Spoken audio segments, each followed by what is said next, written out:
ए इंसान, जरा गौर कीजिए, हम किस किस तरह से अपनी इमेज को बेहतर से बेहतरीन बना सकते हैं। आज मैं आपको वो जादुई जुमला बताने जा रहा हूं जिसे अगर आपने अपनी जिंदगी में शामिल कर लिया तो इंशाअल्लाह आप खुद तब्दीली महसूस करेंगे।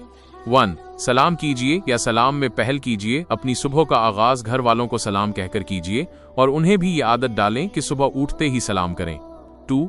सलाम का जवाब दीजिए, क्योंकि ये वाजिब है। जब हम किसी को सलाम करते हैं तो हम इसके लिए दुआ करते हैं कि अल्लाह तुम पर रहमत नाजिल करे, और जब वो जवाब देता है तो वो भी हमें यही दुआ देता है। 3. जब किसी दुकानदार के पास जाएं तो पहले सलाम करें, इससे शैतान भाग जाता है और सामने वाले का दिल नरम हो जाता है।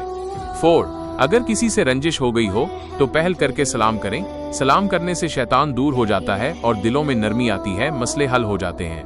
5. जब शहर से वापस आएं या काम पर जा रहे हों तो सलाम करें और घर वाले भी जवाब देकर औसे रहमत के साए में रुखसत करें। 6. एक हदीस का मफहूम है, जब आप किसी खाली कमरे में भी दाखिल हों तो सलाम करें, ताकि कोई ऐसी मखलूक जो नुकसान दे सकती थी दूर हो जाए।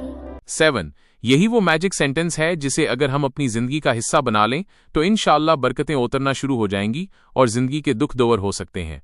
8. अगर मियाँ बीवी घर में सलाम की आदत डालें तो यकीन से कहता हूं कि तलाक का तनासुब कम होते होते खत्म होने के करीब पहुंच जाएगा। 9. जब कब्रिस्तान जाएं तो वहां भी सलाम करें, कहीं अस्सलामु अलैकुम या अहलल क़ुबूर यग़फ़िरुल्लाहु लना व लकुम, ताकि ये अहले क़ुबूर के लिए दुआ और हमारे लिए इबरत का जरिया बने।